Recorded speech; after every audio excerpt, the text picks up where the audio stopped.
Ay, gracias, Señor. Dice la poderosa palabra del Señor.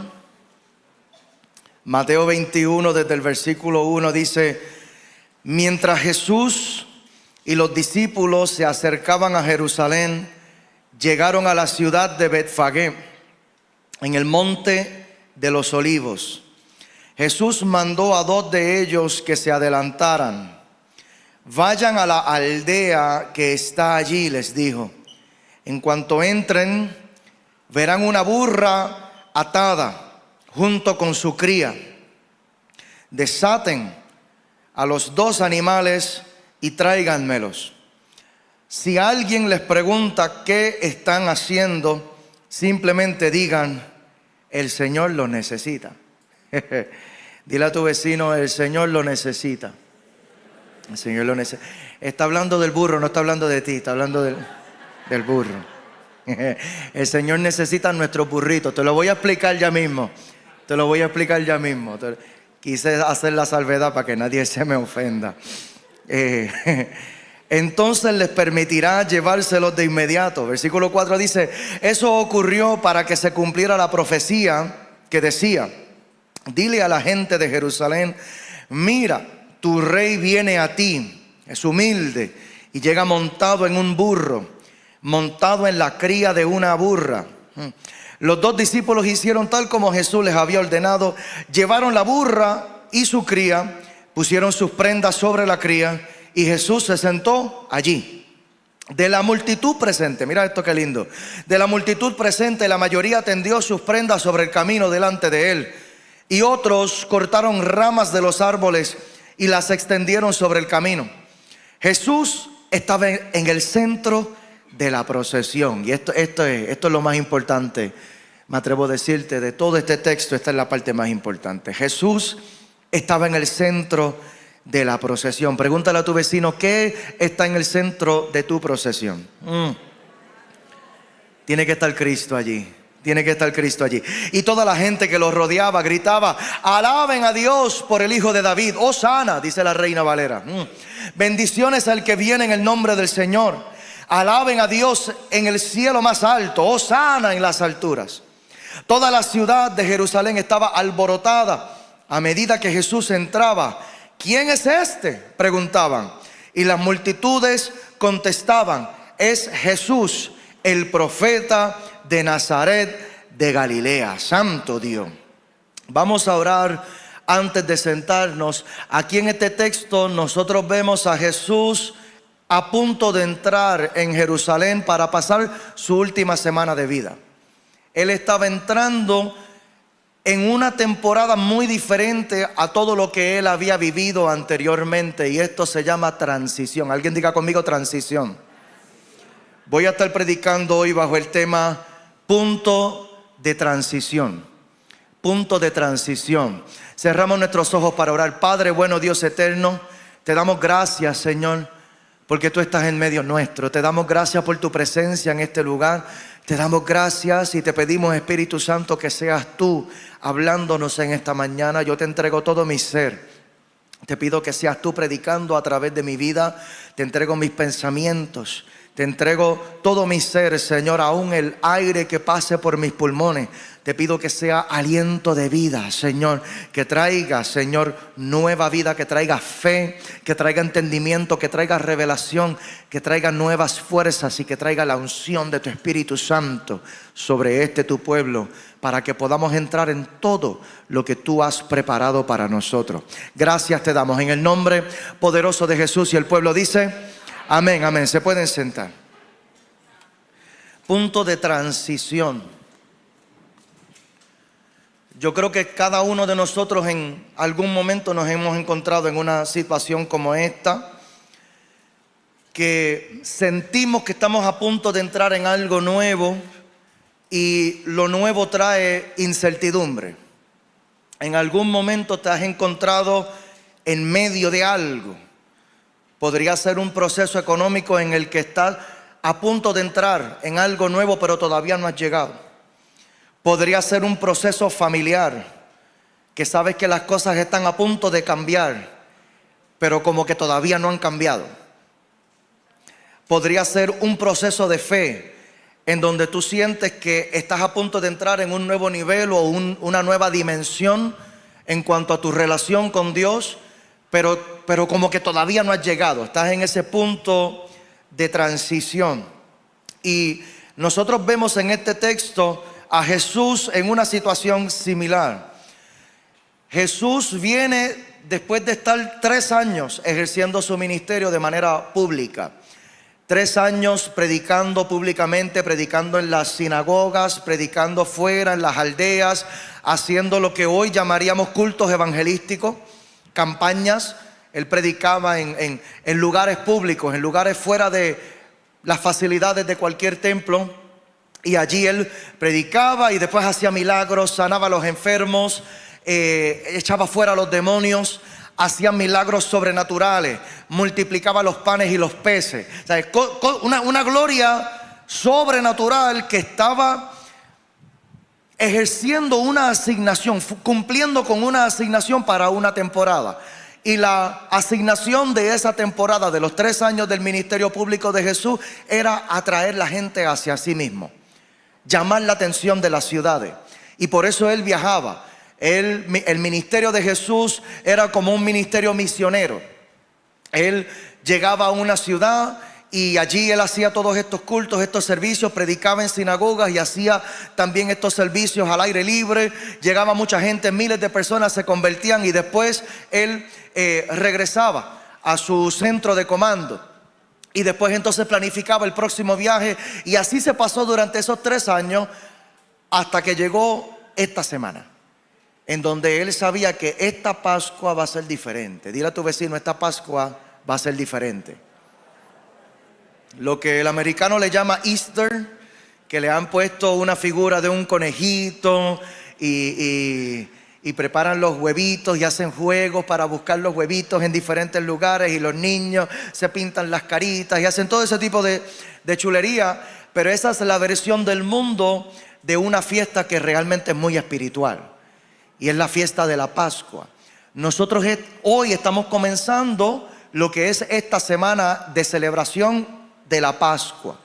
Los judíos celebraban la Pascua de manera ceremonial. Era una de las fiestas solemnes de la ley, muy necesario, porque allí era donde ellos celebraban la salida de la esclavitud del pueblo de Israel en Egipto.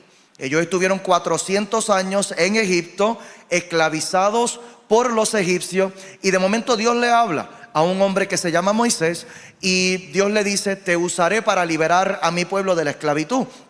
Y le entrega un plan, le entrega un diseño. Dentro de ese diseño habían 10 plagas, y la última de esas plagas era la más fuerte, porque era la muerte de los primogénitos. Dice la palabra que Jehová envió el ángel de la muerte, y cuando pasaba por las casas, en donde quiera que no viera ese ángel de la muerte, en donde no viera la sangre del cordero manchando la entrada de esa casa, ahí el ángel entraba. Y el ángel de la muerte mataba allí al primogénito de cada familia, no solamente de las familias de los seres humanos, sino también primogénitos de animales. Pero lo más doloroso fue la muerte de literalmente el hijo mayor de cada familia. Y dice la palabra que cuando sucedió esto, a la mañana siguiente lo que se escuchaban por todo Egipto eran los gritos de las familias encontrando su primogénito muerto allí. Pero Dios le entregó una estrategia, un diseño, y yo creo que no era solamente un diseño, sino era también una profecía. Le dijo Jehová a Moisés: usted va a sacrificar un cordero, y le vas a decir a cada familia israelita que tienen que sacrificar un cordero. Tiene que cumplir con estas cualidades.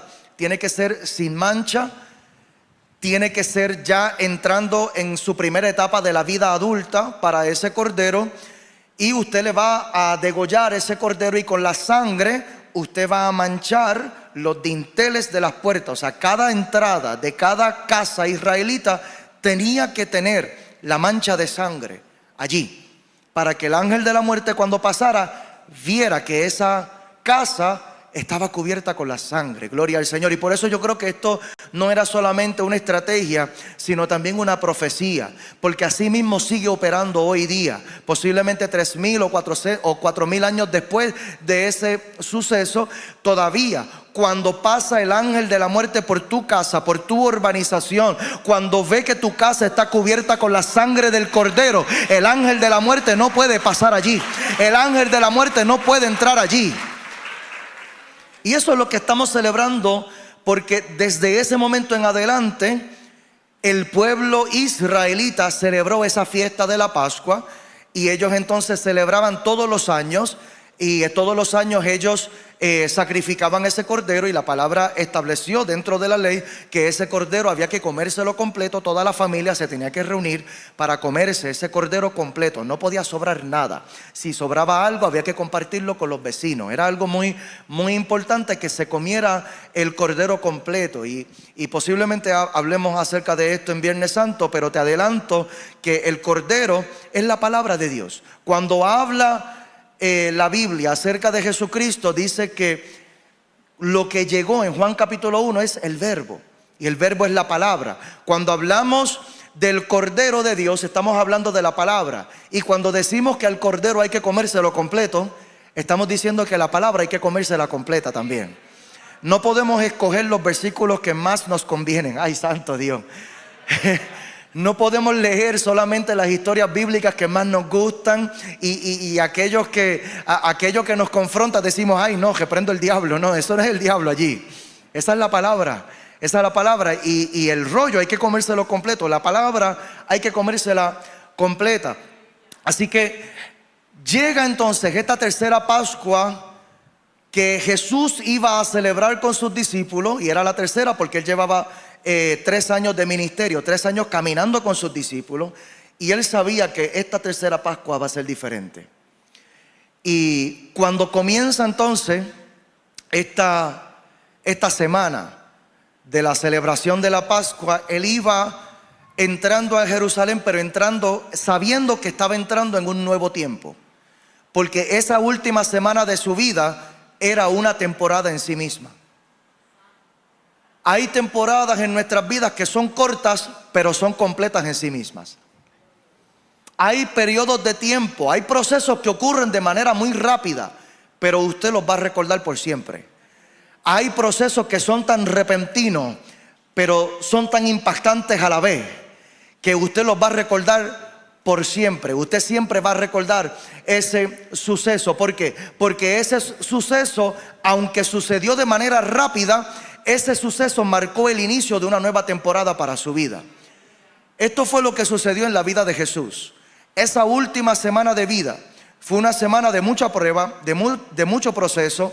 Fue una semana en la que él incluso confrontó a su traidor. Fue una semana en la que él fue completamente diferente a todo lo que él había experimentado en los 3 años anteriores de su ministerio. Y él sabía que esa semana terminaría con su propia muerte, con su propia crucifixión. Entonces, sé que estoy a punto de entrar en una nueva temporada que es de gloria, que en el caso de Jesús se identifica por la resurrección. Él sabía que él iba ya, entrando ya, él sabía proféticamente, él sabía lo que vendría después. Pero él sabía que antes de entrar en esa gloriosa resurrección, él tendría que atravesar un punto de transición. Y yo creo que muchos de los que estamos aquí hoy nos podríamos encontrar en una situación como esa. Que sabemos que hay algo especial que está a punto de desatarse. Pero esto especial que está a punto de desatarse podría estar escondido detrás de un proceso doloroso.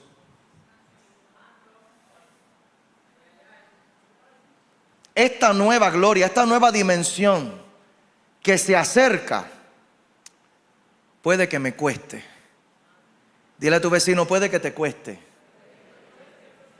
Y la incertidumbre de no entender exactamente lo que nos va a costar, esa es la dinámica aquí. Yo quiero que nosotros, cuando evaluemos este texto, que nosotros lo veamos desde la perspectiva de Jesús y desde la perspectiva de sus discípulos, que esos somos nosotros. ¿Qué habrá estado pensando un Mateo cuando escribió? No solamente cuando lo escribió, porque yo creo que él lo escribió ya con el entendimiento de lo que significaba, pero cuando lo estaba viviendo, ¿qué habría estado pasando por su mente?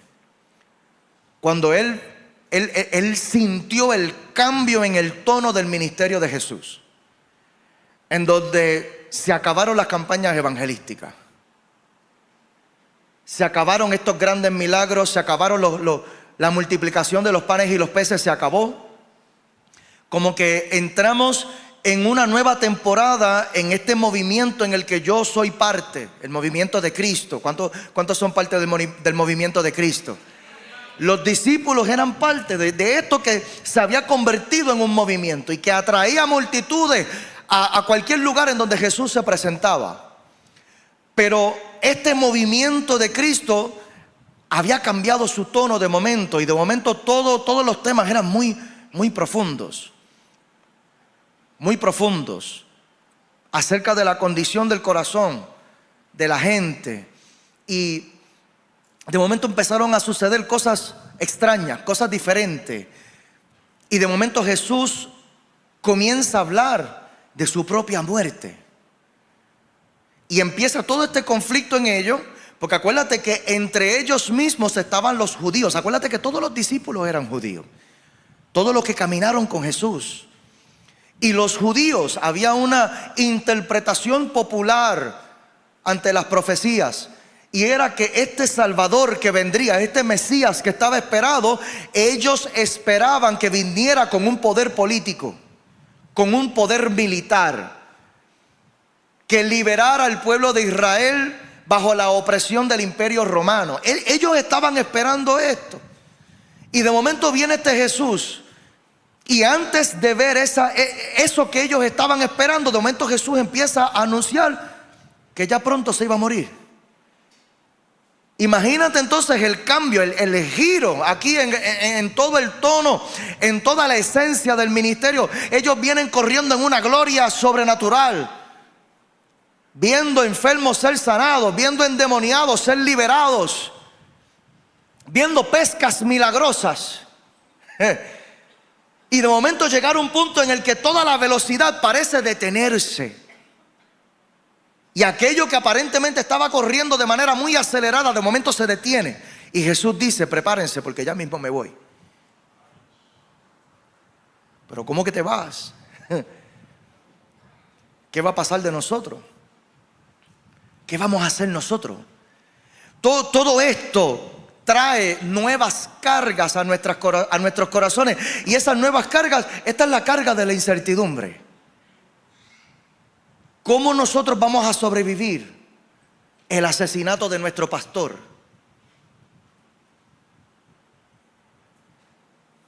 ¿Cómo nosotros vamos a permanecer? ¿Cómo nosotros mismos vamos a sostener este ministerio, este movimiento?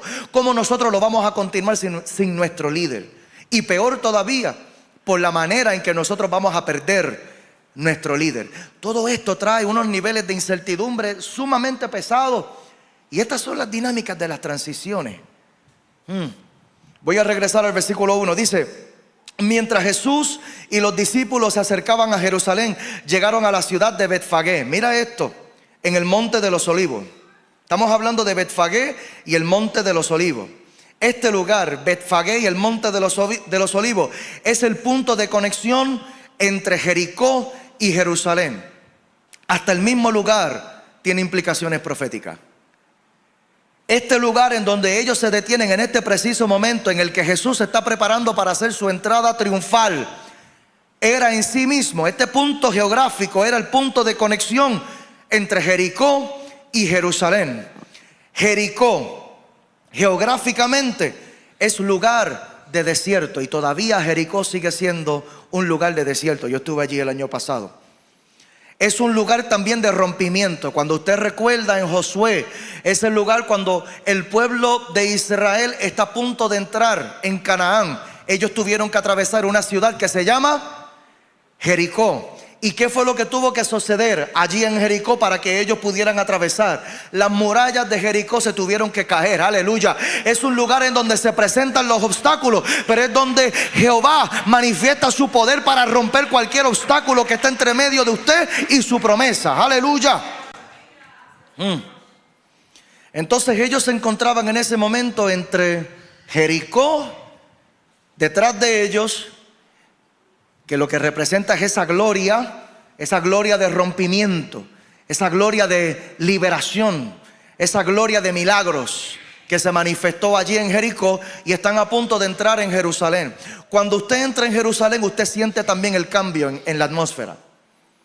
Todavía hoy día, aquellos que fueron conmigo el año pasado lo saben. Nosotros fuimos primero a Grecia, nosotros entonces empezamos a acercarnos allí a Israel, y se sentía el cambio en la atmósfera cuando usted está entrando en Jerusalén. Jerusalén es como el corazón de Dios aquí en la tierra.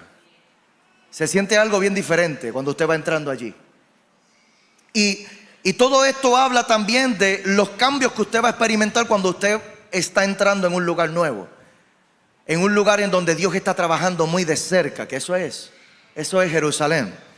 La palabra Jerusalén lo que significa es doble paz. Para los que están tomando notas, lo que significa es doble paz. Y Dios me mandó a darle ánimo a alguien aquí. Estás cerca ya del lugar de tu paz. Aunque la transición traiga incertidumbre, aunque la transición demande de ti decisiones radicales, y usted se puede encontrar en medio de la ansiedad, de la incertidumbre, en esa transición, al otro lado de la transición usted va a encontrar paz. Al otro lado de esta transición usted va a encontrar el propósito. Usted no tenga miedo, usted siga caminando, Dile a tu vecino, tienes que seguir caminando. Más ánimo todavía nos debe dar para nosotros los cristianos, porque Jerusalén representa la promesa mayor. Cuando nosotros vemos al final del libro de Apocalipsis, se habla de una nueva Jerusalén. Está hablando de la vida eterna que nosotros vamos a tener en Cristo, aleluya. Betfagé en el Monte de los Olivos es el punto de conexión entre el desierto de Jericó y las verdes colinas de Jerusalén. Esto es lindo. Esto es lindo. Y el creyente que camina en fe en ningún momento puede estar estancado. Santo Dios. Usted no está estancado. Usted tiene que seguir escuchando la voz de Dios y seguir caminando, porque usted está cerca de la promesa ya. Usted está cerca. Usted no se quede allí en Betfagé. Usted no se queda allí en ese lugar de desierto. Santo Dios. Betfagé significa casa de la higuera verde. Te lo voy a repetir. Casa de la higuera verde.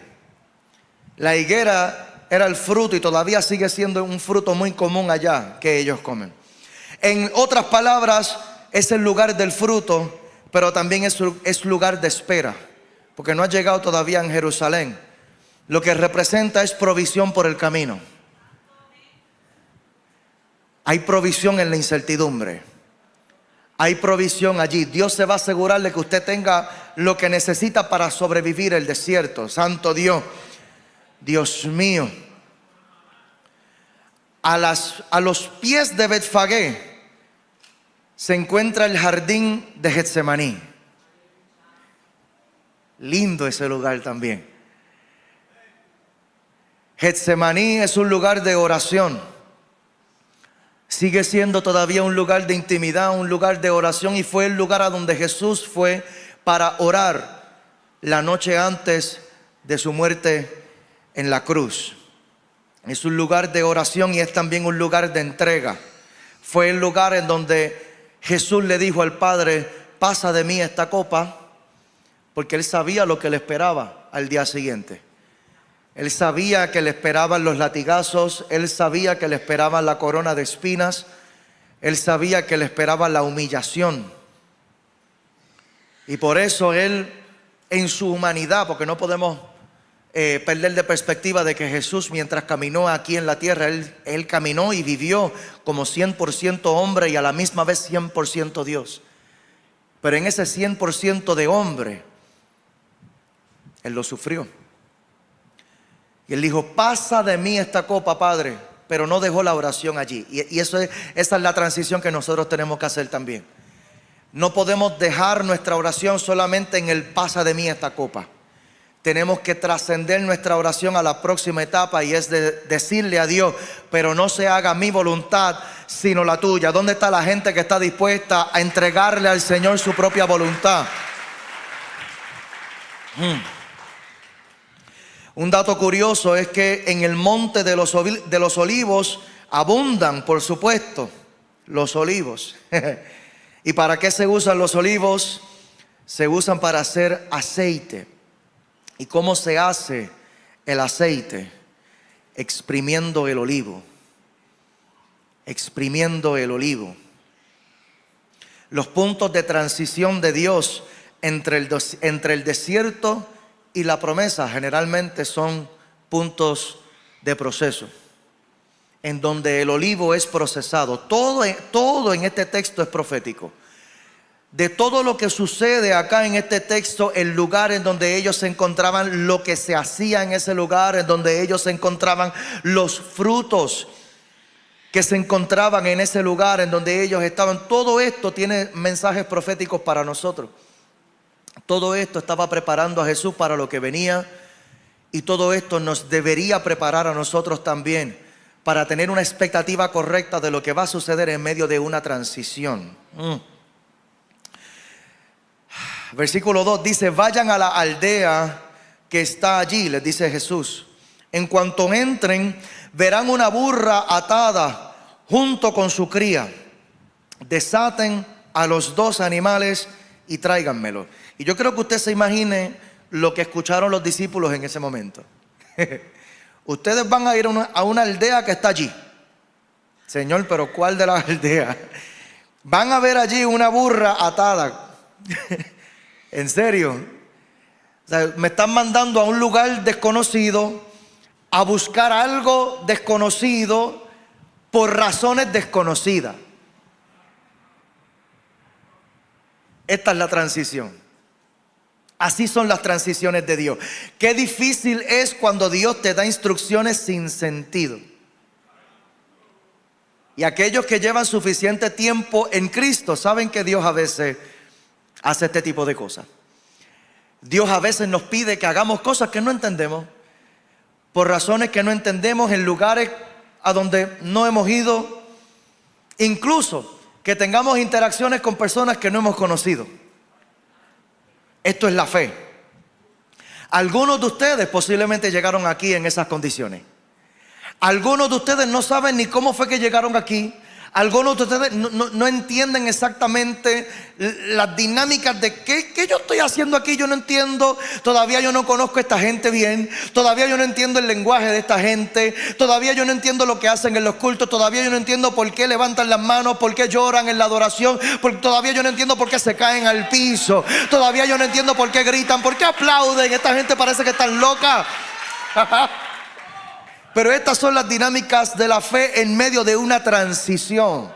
Me atrevo a decirte que lo desconocido y la incertidumbre son cualidades distintivas que usted va a encontrar en medio de una transición.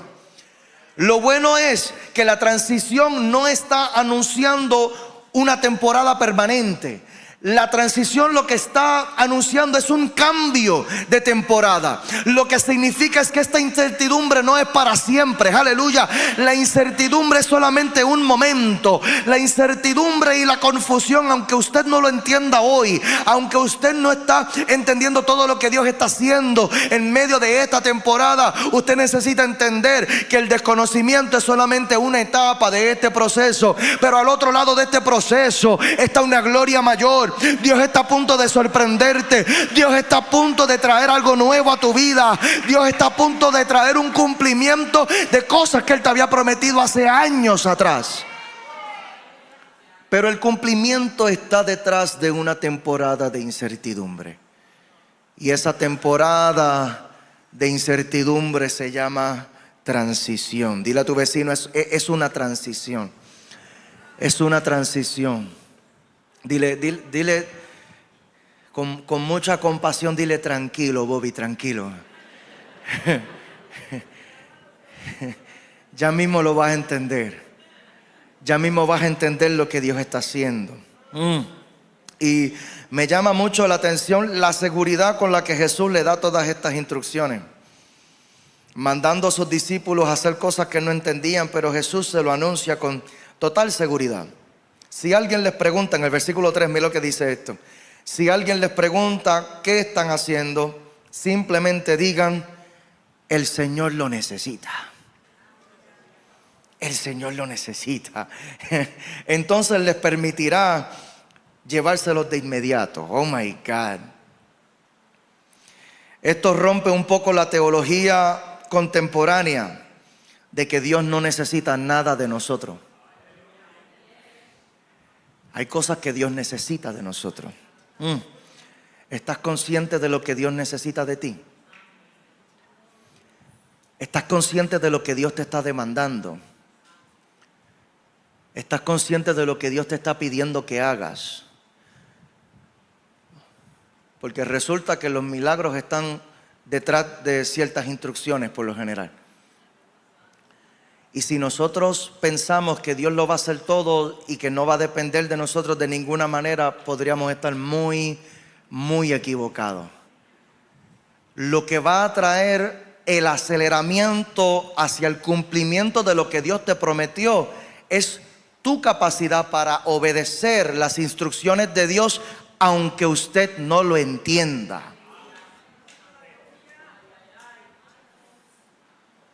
Las cosas más sobrenaturales que usted va a experimentar en este camino, usted las va a experimentar cuando usted es capaz de obedecer, aunque usted no lo entienda. ¡Aleluya!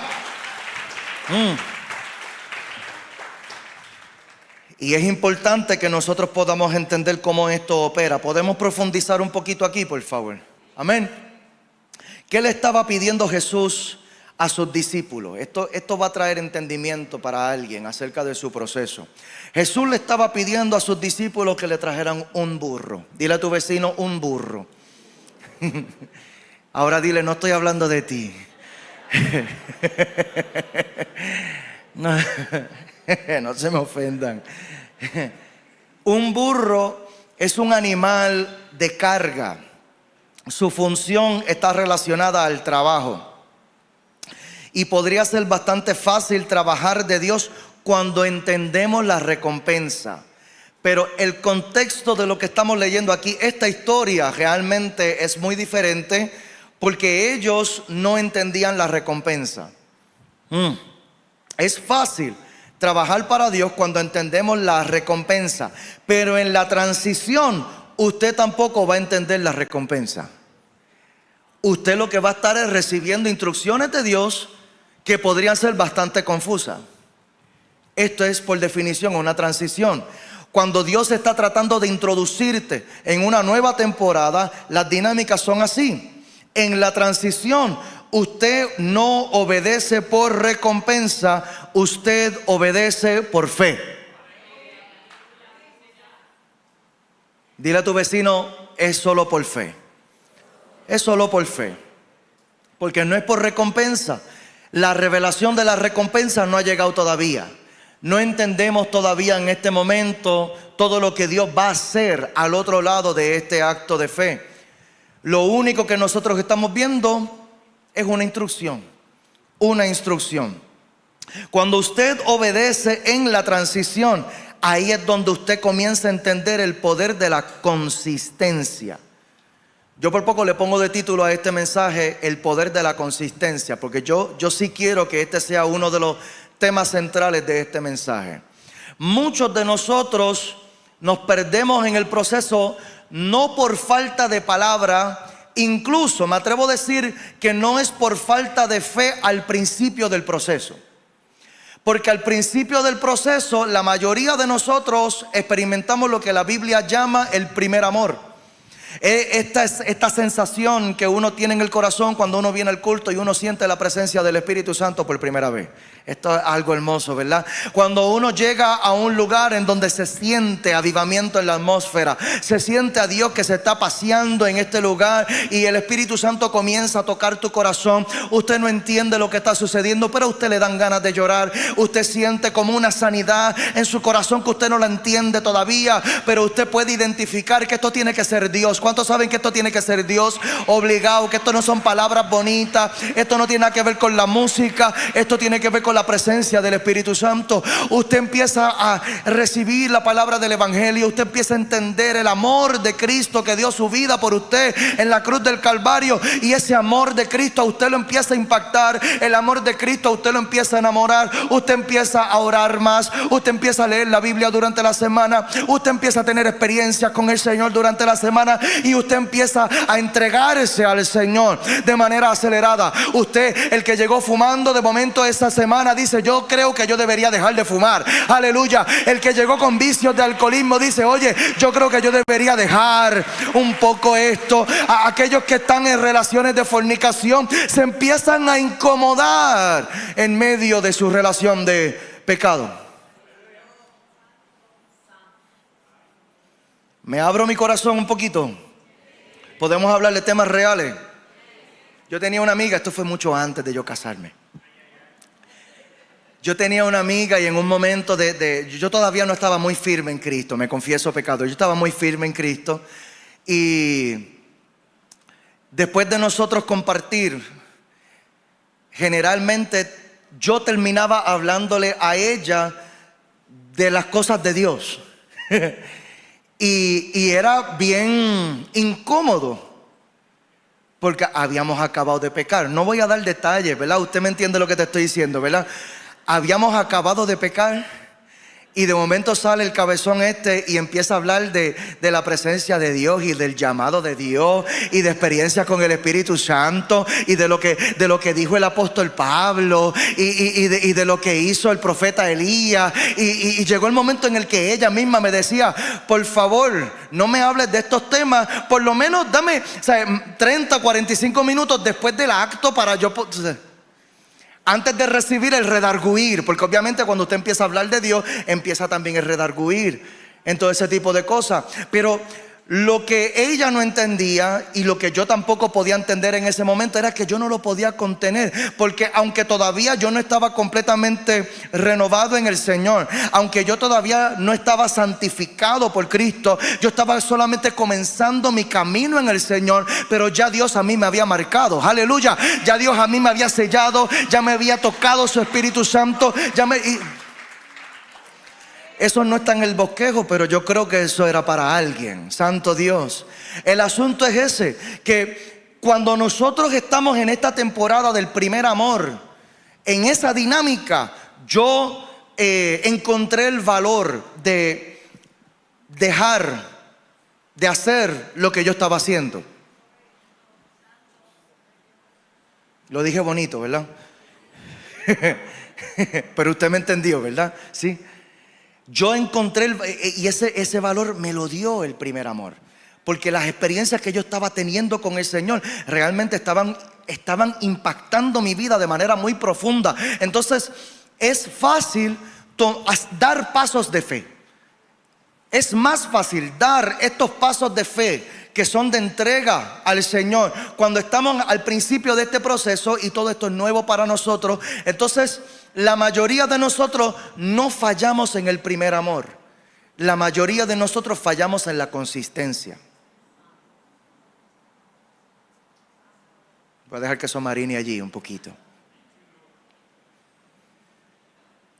Yo encontré el valor en esa etapa de mi vida para tomar unas decisiones bastante radicales. ¿Por qué? Porque yo estaba haciendo ciertas cosas en esa temporada en Dios.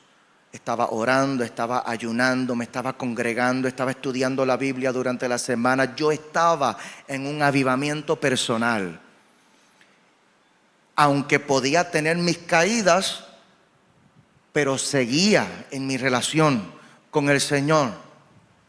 Y por eso yo pude comenzar a hacer unos cambios bien radicales. Entonces, No es allí, porque allí de momento usted está entendiendo la recompensa. Espérate, esto a Dios no le gusta, yo quiero agradar a Dios, yo quiero agradar a Dios, yo quiero agradar a Dios.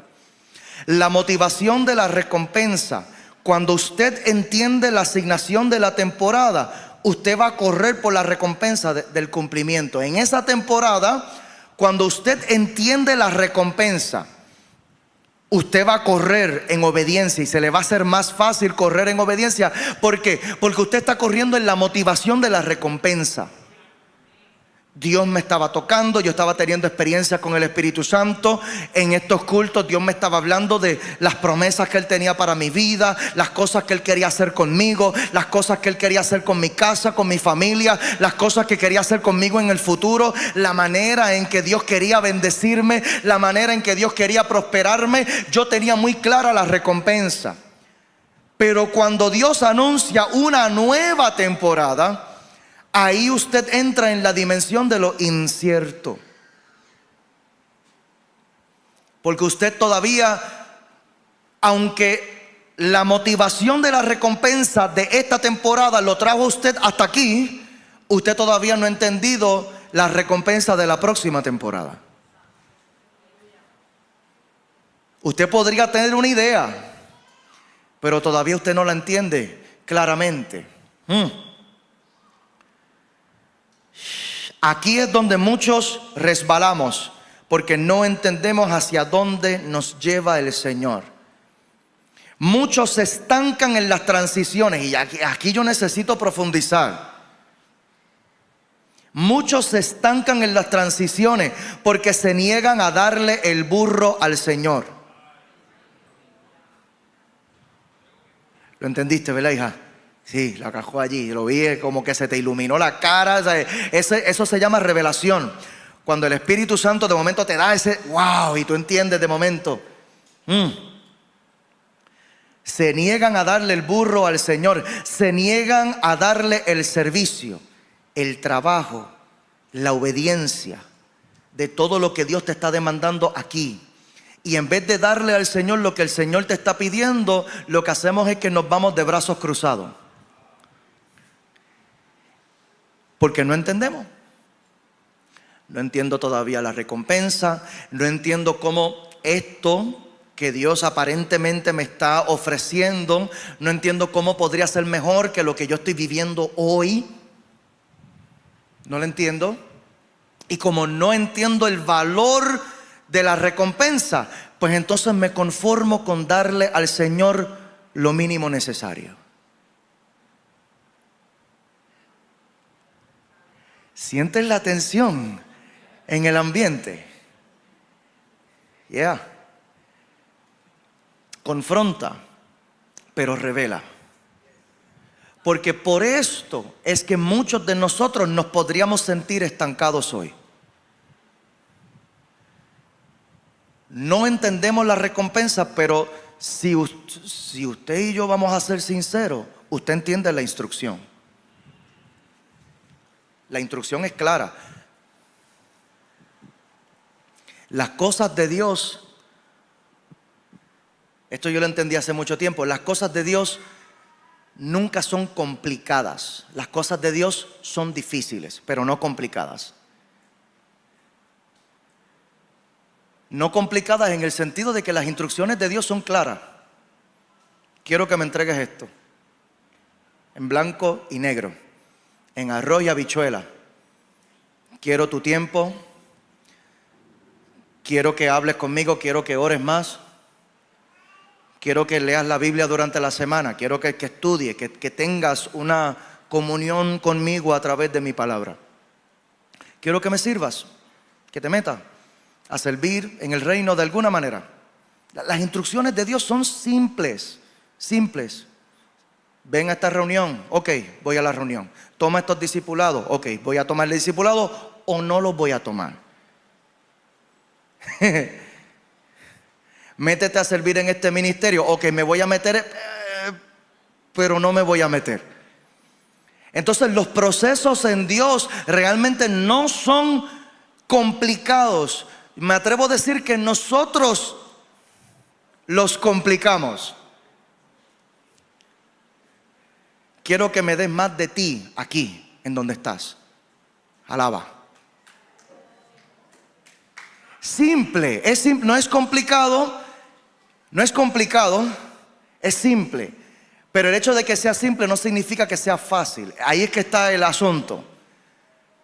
Aunque yo veo la instrucción claramente, confiesa este pecado. Lo veo, es claro. Arrepiéntete. Deja de hacer esto que estás haciendo.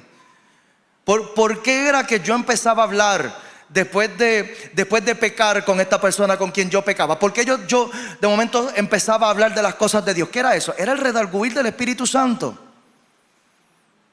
¿Por qué? Porque la instrucción de Dios conmigo era clara. Deja esto que estás haciendo. Este pecado que estás cometiendo, ya te había dicho anteriormente que lo dejaras. Que los que practican, ya yo lo había visto en la Biblia, los que practican estos pecados no heredarán el reino de los cielos. Ya Dios me lo había dicho. Si sigues practicando esto, te vas a perder en el infierno, hijo. Ya Dios me lo había dicho. Pero entonces es simple para ver la instrucción, pero no es fácil obedecerla. ¿Por qué? Porque requiere obediencia en medio de la incertidumbre. ¿Por qué pecamos? ¿Por qué desobedecemos? Porque vemos siempre una recompensa allí. Nos limitamos a entregarle a Dios el burro porque le vemos más valor a tener el burro acá por alguna razón. Esto está trabajando para mí acá. Esto me está rindiendo a mí un resultado aquí. Esto me está dando a mí cierta seguridad acá. Esto me está dando a mí cierto sentido de confianza en el que por lo menos yo entiendo la dinámica de lo que es vivir así. La dinámica de lo que es vivir en la nueva temporada, de lo que es obediencia al Señor, no la entiendo completamente todavía. Y por eso no me muevo todavía a entregarle el burro que el Señor me está pidiendo. Is this good? Esto está bueno. Pero resulta que el milagro no está detrás de mi resistencia. Mi resistencia, ¿lo digo o no lo digo?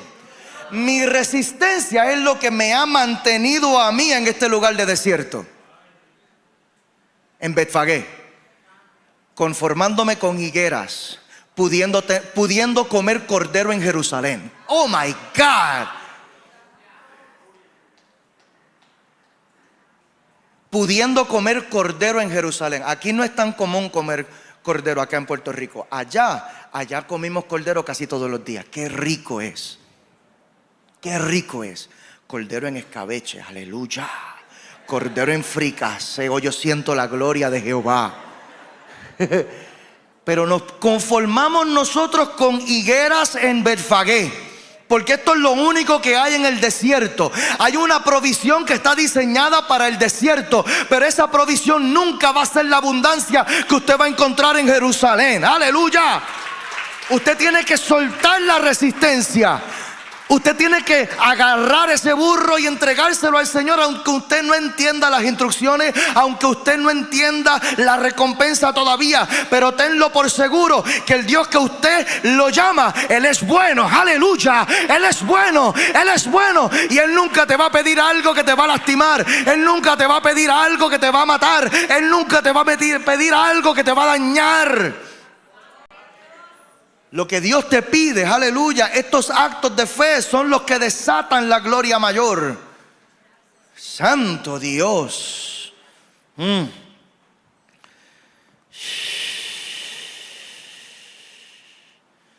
Versículo 4, ya estoy terminando.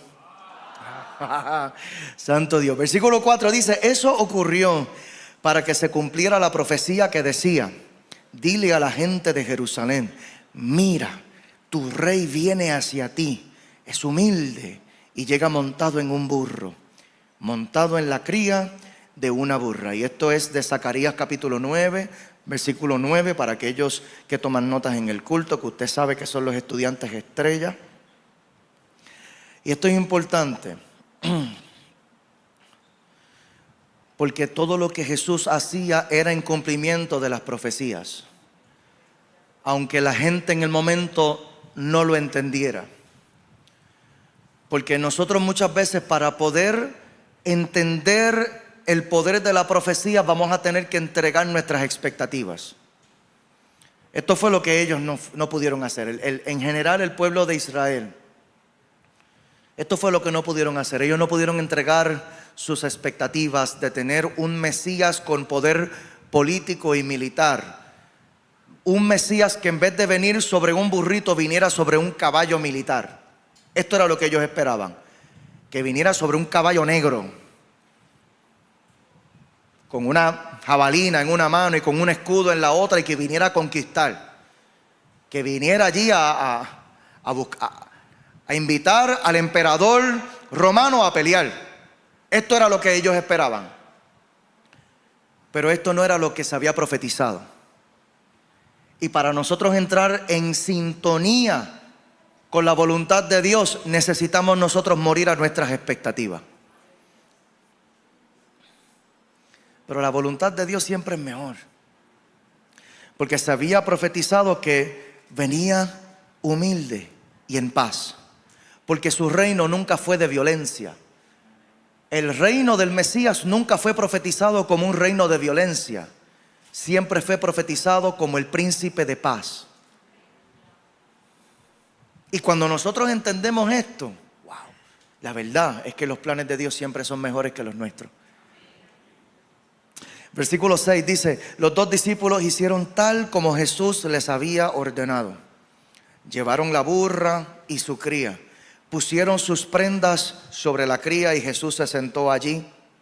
De la multitud presente, la mayoría tendió sus prendas sobre el camino delante de él, y otros cortaron ramas de los árboles y las extendieron sobre el camino.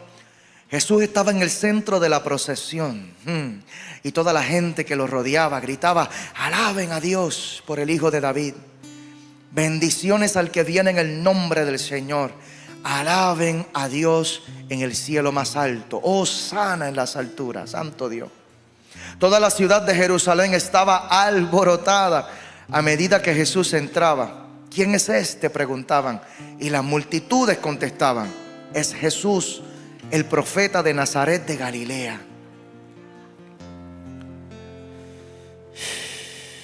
El punto de transición es el punto de revelación. Por eso me alegra tanto cuando veo los rostros de ustedes iluminarse durante la prédica.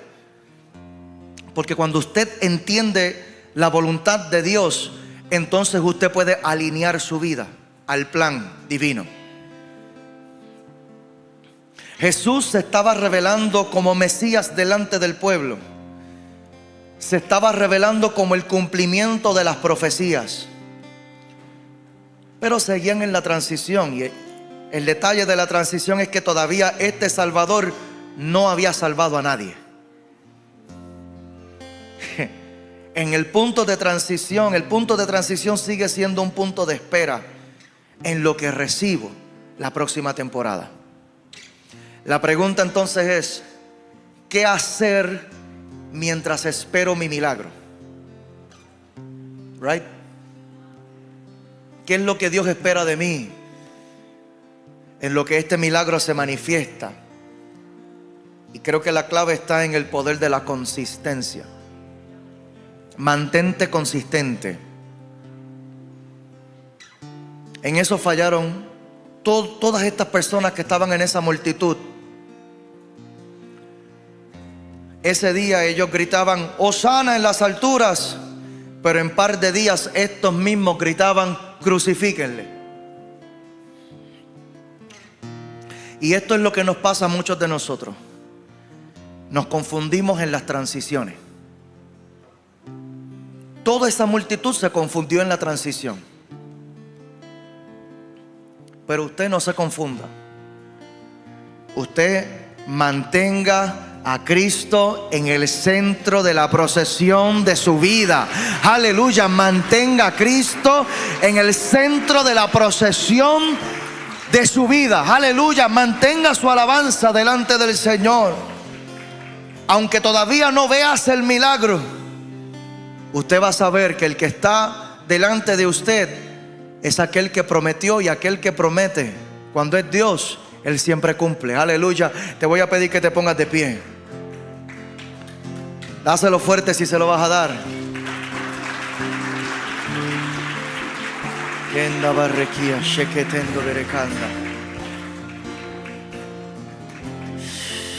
Yo creo que muchos de nosotros nos podríamos encontrar en algo similar, algún tipo de transición. Hay temporadas que son anunciadas, pero para entrar en ellas requiere consistencia en la alabanza, consistencia en la entrega. Si nos vamos de brazos cruzados a mitad de camino, allí nos vamos a quedar. Punto. ¿Por qué? Porque los tiempos de Dios son profetizados, pero no son ejecutados. Te lo voy a repetir. Los tiempos de Dios son profetizados, pero no son ejecutados. Dice la Biblia que Dios no hace nada sin anunciárselo primero a sus siervos los profetas. O sea que a través de la profecía a usted se le revelan los planes de Dios. La ejecución nos corresponde a nosotros. Dios cumple con su responsabilidad de establecer primero el plan. Él es el arquitecto por excelencia. Él establece el plan y Él cumple también su responsabilidad de comunicarnos a nosotros sus planes. Pero ¿de quién es la responsabilidad de caminar en esos planes? Para que la voluntad del cielo se haga aquí en la tierra. Es nuestra. Por eso Jesús, muy sabiamente, cuando nos enseñó a orar, nos enseñó a orar así: Padre nuestro que estás en el cielo, santificado sea tu nombre. Adoración, adoración, adoración. Venga a nosotros tu reino. Esta es la primera petición. La primera petición que Jesús nos enseña a presentar en oración. No es ni por nuestros hijos, alaba. No es por nuestros matrimonios, no es por nuestra finanza. Es para que su reino venga aquí. Venga aquí. ¿Cómo es que esto sucede? Que el reino de Dios se cumpla aquí. ¿Cómo es que los planes de Dios son ejecutados aquí en la tierra? A través de discípulos dispuestos a llevarle a Jesús el burro que nos pida.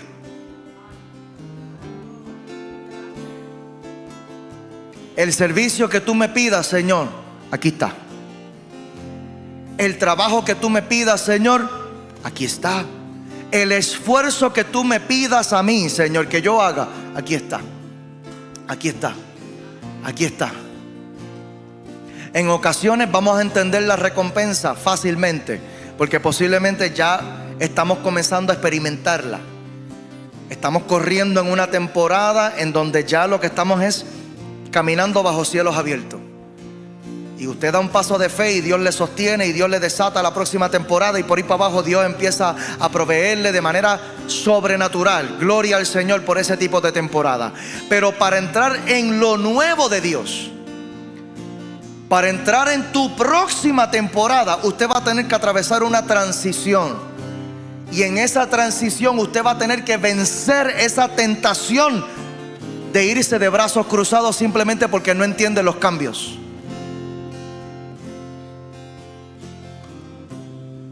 Si usted se va de brazos cruzados, si usted se detiene, el plan se detiene.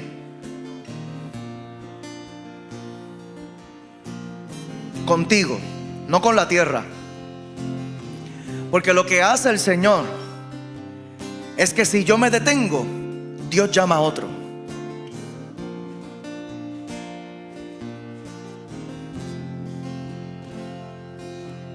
Esto es así, lo hemos visto, ¿verdad? Esto es así. Si yo me niego a caminar, Dios busca otro discípulo. Y Dios manda a otro discípulo y le dice: el burro que le pedí a este, consíguemelo tú.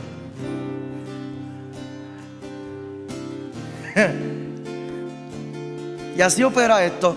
¿Por qué? Porque aunque nosotros nos quedemos de brazos cruzados, Dios nunca se queda de brazos cruzados. Dios tiene una intención y un plan que es eterno y es divino.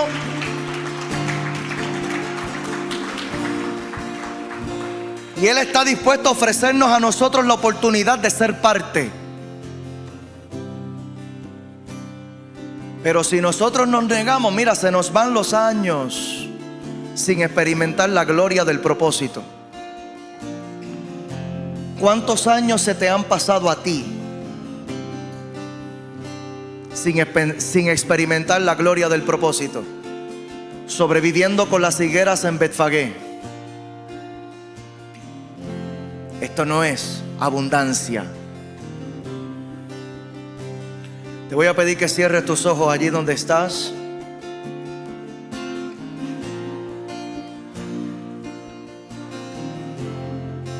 Esta semana, sobre todas las cosas, tiene que ser una semana de reflexión para nuestras vidas. Que nosotros podamos reflexionar hacia en dónde nosotros estamos. Hay una razón por la cual la Biblia menciona nombres de ciudades, porque en esos nombres hay significados.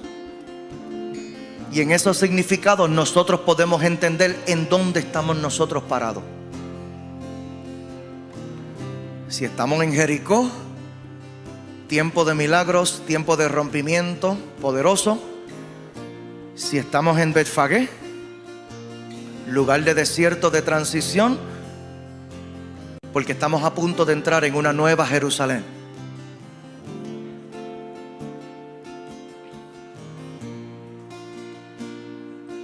Para entrar en lo nuevo, usted va a tener que llevarle ese burrito al Señor. Padre bueno, Dios eterno, aquí están tus hijos. Yo les he entregado la palabra que creo que me diste, Señor, para ellos. Una palabra que ciertamente hasta a mí mismo me ha confrontado,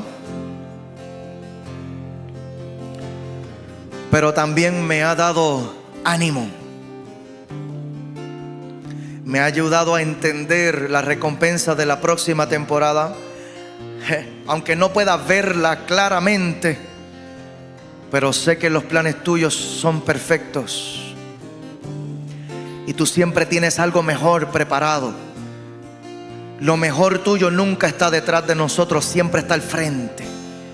La gloria postrera de esta casa será mayor que la primera. Aleluya.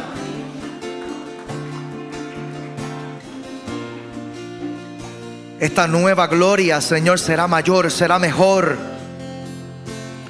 será más poderosa. Experimentaremos cosas nuevas, Señor.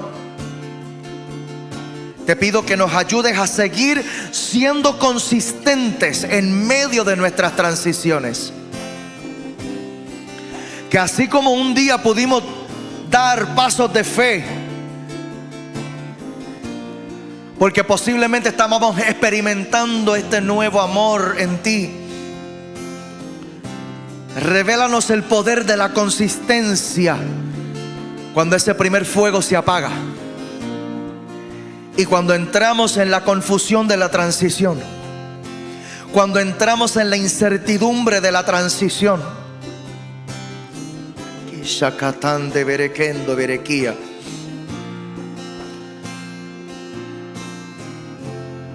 Iglesia, el Espíritu Santo te quiere recordar lo simple que son sus instrucciones. Es simple, es simple. Confía, te dice el Señor. Confía, confía. Te voy a pedir que le agarres la mano a la gente que tienes alrededor tuyo. Ishakatanda Barrequenda.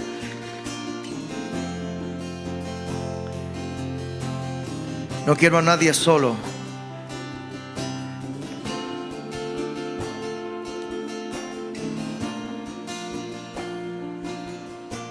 Siento el peso de la incertidumbre en el corazón de muchos aquí, que podría ser muy difícil obedecer en medio de la incertidumbre, podría ser muy difícil obedecer en medio de la confusión, porque a lo mejor sientes que Dios te está sacando de algo que has aprendido a amar. Pero Dios quiere que sepas que al otro lado de este acto de fe, aunque no entiendas la recompensa todavía, algo te puedo asegurar: será mejor que lo que estás experimentando hoy. Será mejor. Aprieta esa mano que tienes aquí agarrada. Porque esa persona que tienes agarrada allí está en conflicto hoy. Está en conflicto. Está en conflicto. Y yo creo que por eso Dios no envió un solo discípulo a buscar ese burro. Envió a 2 o 3. Y fueron juntos a esa aldea. Y fueron juntos a entregar ese burrito que pidió el Señor. Porque juntos es más fácil. El diseño de Dios es que no vayas solo. El diseño de Dios es que vayamos juntos. Aprieta esa mano otra vez. Dale un apretón allí en esa mano. Déjale saber a esa persona que tienes agarrada allí. Déjale saber que no está sola. Déjale saber a ese varón que no está solo. Déjale saber a esa dama que no está sola. Déjale saber a ese hijo de Dios que no está solo. Déjale saber a esa hija de Dios: tú no estás sola, hija. Estoy contigo. Dios está contigo, pero eso tú lo sabes. Pero hoy también entramos en el poder del acuerdo. Yo no te voy a dejar solo. Yo no te voy a dejar sola. Yo voy a ir contigo. Y yo sé que a veces entregarle al Señor este esfuerzo, yo sé que a veces cuesta. Yo sé que hay pasos de fe que son difíciles de dar. Hay pasos de fe en medio de la incertidumbre que son difíciles de dar, porque no entendemos exactamente lo que Dios está tratando de hacer. Pero yo estoy contigo en medio de la incertidumbre. Yo estoy contigo en Betfagé. Yo estoy contigo aquí en este desierto. No estás solo, no estás sola. No tienes que llorar solo. Yo estoy aquí contigo. No tienes que llorar sola. Yo estoy aquí contigo. Esto que Dios te está pidiendo, vamos a buscarlo juntos. Y se lo vamos a entregar al Señor juntos. Vamos a confiar en el Señor juntos. Juntos, juntos. La Biblia dice que mejores son 2 que 1. Porque si uno se cae, el otro lo levanta. Aprieta esa mano allí otra vez. Aquí estoy para levantarte. Aquí estoy para levantarte. Aquí estoy para levantarte si te caes. No te vas a caer, no te vas a caer. No te vas a caer. Estoy aquí contigo. Estoy aquí contigo. Estoy aquí contigo. Vamos a entrar juntos en una nueva temporada. Vamos a entrar juntos en una nueva temporada. Este es el tiempo. No tengan temor. No tengas temor. Vamos a entrar juntos. Aunque hayan cosas que no entendamos ahora mismo, vamos a caminar. Vamos a caminar. Vamos a caminar. Vamos a caminar. Vamos a caminar. Vamos a caminar. Vamos a caminar. Vamos a caminar. Recibe nuevas fuerzas ahora en el nombre de Jesús. Recibe nuevas fuerzas ahora en el nombre de Jesús. Recibe nuevas fuerzas ahora en el nombre poderoso de Jesús. Recibe nuevas fuerzas. Dios está contigo. Dios está contigo. Aunque estén sucediendo cosas que no entendamos plenamente, pero podemos tener la seguridad de que Dios nos va a llevar hasta el otro lado de este proceso. Dios nos va a llevar hasta el otro lado. Vamos a seguir caminando y vamos a ver la bendición completa. Vamos a ver ese milagro completo en el nombre poderoso de Jesús. Lo vamos a ver, lo vamos a ver, lo vamos a ver. Aquello, confía, te dice el Señor. Confía, confía, confía, confía, confía, confía, confía. Confía, confía, confía. Esto es lo único que necesitas para caminar. Es confiar, es confiar, Es confiar. No necesitas ver la nueva temporada completa. No. No necesitas verla completamente. Déjate sorprender por el Señor. Déjate sorprender por el Señor. Por ahora, confía. Confía. Confía. Confía. Y lo que Dios te está pidiendo que entregues, entrégalo. Entrégalo. Entrégalo. Porque Dios no se queda con nada de nadie. Todo lo que Dios pide, Dios lo multiplica y lo bendice. Todo lo que Dios toca, lo bendice. Todo lo que Dios toca, lo bendice. En el nombre de Jesús viene un tiempo de restauración. Viene un tiempo de restauración. Esta es la gracia, que aún en medio de cosas que no entendemos, podemos seguir experimentando el amor de Dios. Esto que sentimos es que Dios todavía nos ama y todavía tiene unos planes maravillosos con nosotros. Y siento decírselos con estas mismas palabras que estoy usando. Dios tiene planes maravillosos con nosotros. Con nosotros. Con nosotros. Con ustedes, entre ustedes, y ustedes conmigo. Los amo. Los amo. Los amo y creo en ustedes. Los amo y creo en ustedes. El plan de Dios no ha terminado. Aleluya. Dios todavía está haciendo cosas grandes.